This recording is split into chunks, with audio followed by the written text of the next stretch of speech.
protagonistas. Contacto telefónico.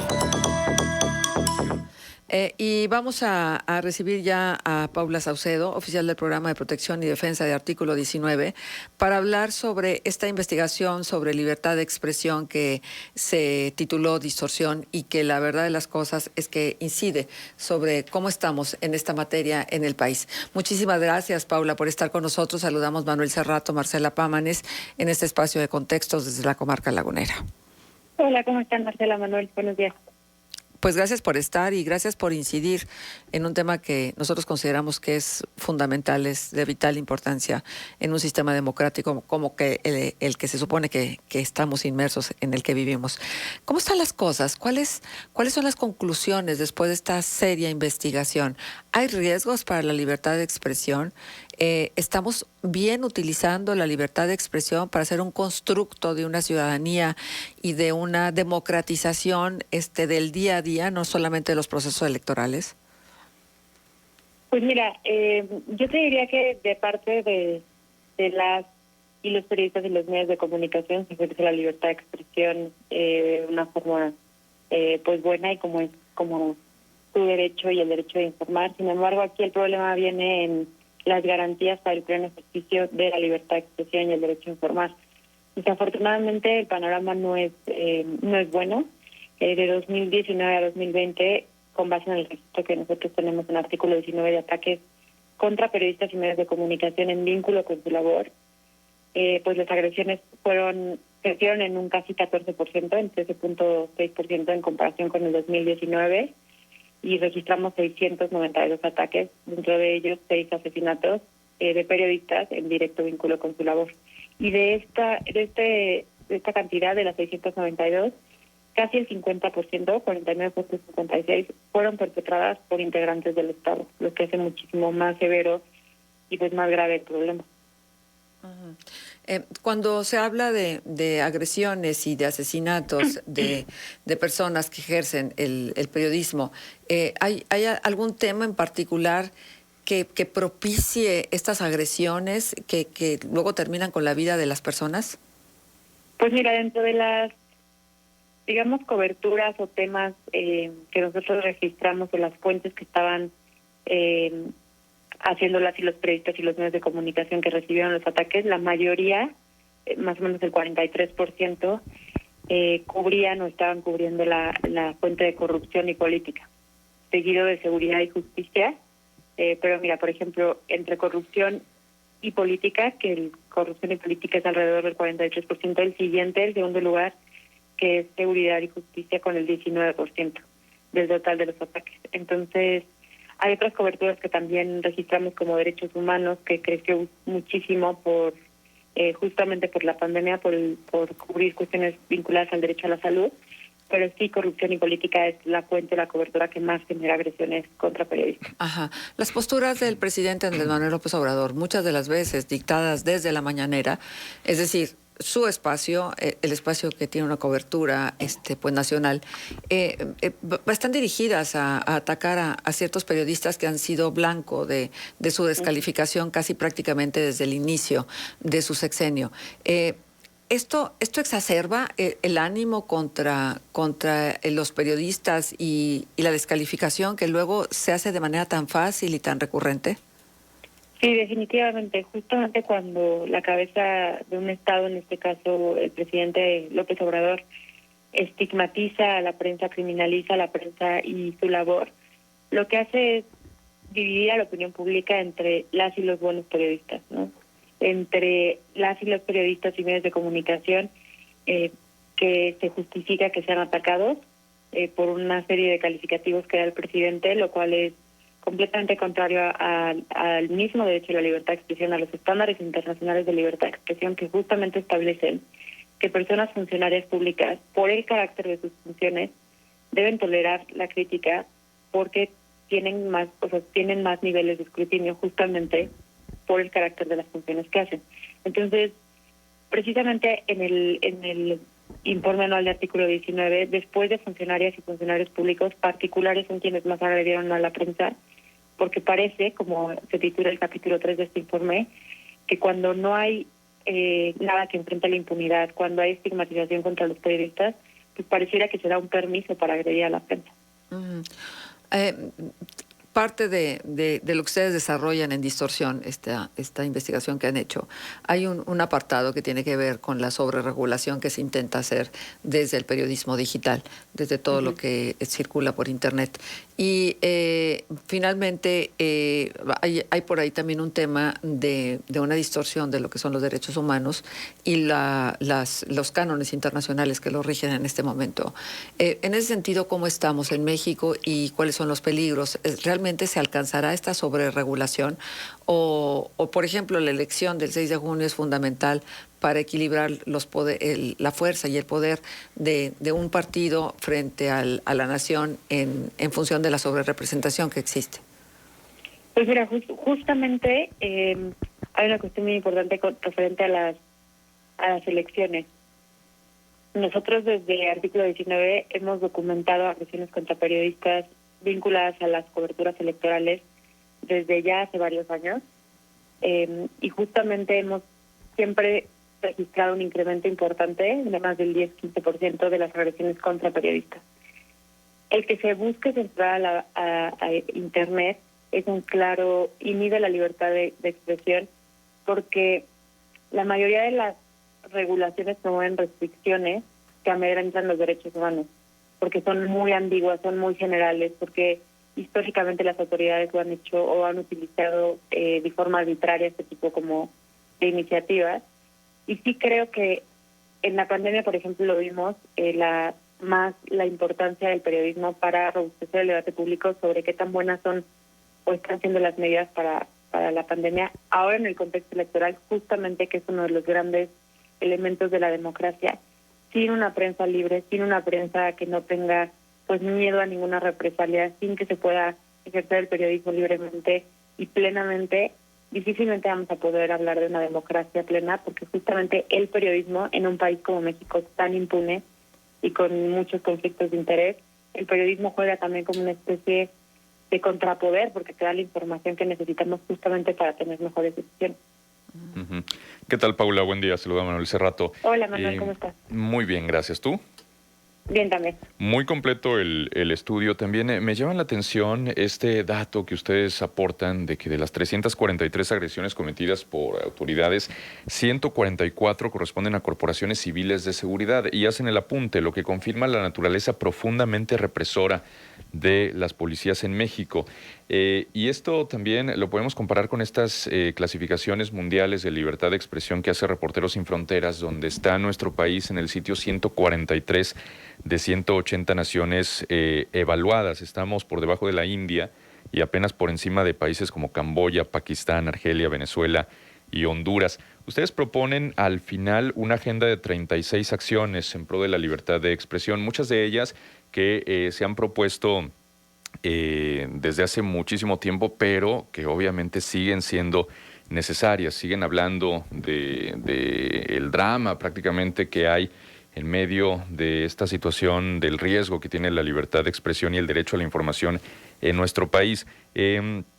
¿Cuáles destacarías tú las acciones en pro de la libertad de expresión más importantes de estas 36 que proponen y qué viabilidad tienen de cumplirse, tomando en cuenta, bueno, luego las posturas de los gobiernos? Pues mira, creo que yo te hablaría un poquito más de las que tienen que ver justamente con el combate a la impunidad, que es pues fortalecer, por ejemplo, instituciones como la Fiscalía Especializada para delitos contra la libertad de expresión. Hay un protocolo que se publicó en 2018 por que está en el Diario Oficial de la Federación, que se llama Protocolo Homologado para investigar delitos contra la libertad de expresión justo. Y una de las cosas principales ahí es que tiene como eje principal de investigaciones en delitos contra periodistas justamente la labor periodística. Eso es esencial para empezar a combatir la impunidad en los crímenes contra periodistas y medios de comunicación. Desafortunadamente, si no se empieza a atacar la impunidad, difícilmente va a poder reducirse las agresiones. Una, dos, tiene que haber un alto a la estigmatización contra periodistas y más bien un reconocimiento público desde el presidente y todos los niveles de la esencia del periodismo en la democracia. Y otras cuestiones como derogación de leyes restrictivas contra la libertad de expresión, como lo pueden ser los delitos de ultraje, y otra serie de tipos penales que lo que hacen es que pues justamente buscan censurar y acallar a la prensa. Eso por una parte. Por otra parte, creo que también en cuestiones pues, digamos, más estructurales, las cuestiones que tienen que ver con cómo enfrentar la precariedad en la que muchas y muchos periodistas ejercen su labor. Justo en el capítulo 2 del informe mencionábamos que ahora en esta pandemia más de 102 personas, periodistas, han fallecido a causa de la pandemia. Sí. Nosotros hicimos una encuesta con algunos y, por ejemplo, el 79% dijo que tuvieron que cubrir con los gastos del equipo de protección para la pandemia. Es decir, son una serie de cuestiones estructurales que se tenían que estar atacando para que se puedan mejorar las condiciones en las que la prensa ejerce su labor. Que lo vayan a hacer, pues todo pareciera indicar que no, pero para eso también estamos organizaciones de la sociedad civil, aliadas por supuesto con ustedes, los periodistas, para pelear e incidir con también organismos internacionales como la Oficina del Alto de Derechos Humanos, la Comisión Interamericana, para justamente incidir en la mejora de estas condiciones. Sí, es que es sumamente grave esto que se apunta de que 2020 fue el año más violento para la prensa desde que se tiene registro. Una agresión a periodistas y medios de comunicación cada 13 horas a lo largo del año pasado. Una situación de verdad terrible. Ahora, ¿qué tanto han funcionado, Paula, estos mecanismos de protección a periodistas creados desde el gobierno federal y este mecanismo también de protección a defensores de derechos humanos y periodistas que prácticamente pues se ha visto sumamente descobijado desde los últimos años, y también el guadañazo de este gobierno federal a los 109 fondos y fideicomisos, algunos de ellos que tenían que ver justamente con esta materia? Pues mira, el mecanismo, la verdad es que esta es una instancia que necesitamos en el país. Lo voy a decir muy abiertamente, es mejor tenerlo que no tenerlo, por la situación que está en el país. Sin embargo, y como tú lo dices, la decisión de eliminar los fideicomisos se hizo en octubre y a la fecha todavía no hay claridad de cómo se van a asegurar los fondos para el mecanismo. Cada año crece el número de personas, que tanto defensoras de derechos humanos como periodistas, que quieren entrar al mecanismo por una cuestión justamente de inseguridad y de falta de garantías. Y se tiene que fortalecer. Justo la Oficina de Alto sacó un informe de recomendaciones para el fortalecimiento del mecanismo, para que también tenga un enfoque muchísimo más preventivo, no tanto reactivo, tenga más colaboración con otras instancias de los 3 niveles, y no solamente federales, sino también de gobiernos estatales, municipales y demás, justamente para evitar la repetición de agresiones. Entonces, sí es necesario, sí lo necesitamos, pero definitivamente tiene que fortalecerse. Pero sigue siendo la publicidad oficial un incentivo para aplaudir a quien se convierte en repetidor de la información del Estado, o una agresión hacia quienes cuestionan y multiplican un mensaje contrario al del régimen. ¿Sigue siendo esta la condición de la contratación de publicidad un elemento que el gobierno juega con él? Pues mira, pareciera, por justamente la opacidad y la falta de transparencia en la asignación de recursos, que sí, no hay claridad ahorita bajo qué argumentos se está designando los recursos públicos. Lo justo como lo mencionamos en nuestro capítulo primero del informe, 10 instituciones concentran más del 89%, del total del ejercicio. Sí. 10 instituciones, 10 medios de comunicación concentraron más del 54% del total de la publicidad oficial. Y el resto, que son casi 400, el 46 restante. Entonces, esto te habla como de ciertas cuestiones que como hay opacidad, hay muchísima ausencia de transparencia y de rendición de cuentas, pues entonces pareciera que como en los gobiernos anteriores, pues se sigue utilizando la publicidad oficial como si fuera una herramienta más del gobierno para dar su mensaje o controlar la narrativa, cuando no es así, y eso contraviene también estándares de libertad de expresión y pues, de la labor periodística como tal. Ajá. Dos temas que son fundamentales: el ejercicio del periodismo por parte de las mujeres y cómo estamos en el tema de igualdad, de equidad, y el otro que tiene que ver con qué ha sucedido con los periodistas en tiempos de pandemia. Pues mira, justo ahí tristemente la pandemia vino a visibilizar cuestiones que ya estaban ahí, ¿no? Todos los problemas que hay con el sector salud, con la economía, desigualdad y demás, son problemas que ya estaban ahí. Y lo mismo en el periodismo. Desafortunadamente, la violencia no paró con la pandemia, la violencia contra periodistas no paró con la pandemia. Nosotros de marzo a diciembre registramos 113 ataques contra periodistas que estaban cubriendo cuestiones directamente vinculadas con la pandemia. De estos, es decir, 1 de cada 8 agresiones que nosotros documentamos en 2020 directamente están relacionadas con la contingencia sanitaria. Y esto es lo que te digo, si lo comparamos con los resultados de la encuesta que realizamos, donde más del 62% afirmó que sus ingresos relacionados con periodismo se redujeron con la pandemia, que varios y varias de ellas ya se habían contagiado, o personas de su medio, y como esta incertidumbre de no saber qué hacer en caso de que te enfermaras, porque la mayoría, alrededor del 60% también, dijo no tener ningún tipo de seguro social. Entonces, el periodismo en sí ya es riesgoso en México. Entonces, cualquier cobertura no remota, sea o no vinculada con la pandemia directamente, pone en riesgo a las y los periodistas. Y es una cuestión que también tiene que atacar el gobierno. El director del INPE, Robledo, dijo que a principios de año que tenían un registro de más o menos 22,000 periodistas que no tenían ningún tipo de seguro social, y ahí dijo en conferencia que están trabajando en eso. Ya pasó casi un año y seguimos esperando a ver qué van a hacer para justo asegurar pues una mejor calidad en el trabajo de las y los periodistas. Bien. Bueno, pues agradecemos muchísimo la presencia de Artículo 19. Me gustaría mucho que invitáramos a las personas que estén interesadas a revisarlo, a leerlo, a desglosarlo, a de verdad meterse. Y yo te quiero hacer la pregunta para finalizar: ¿qué hacemos ahora mismo entre el público de contextos? ¿Crees que la libertad de expresión corre peligro en México?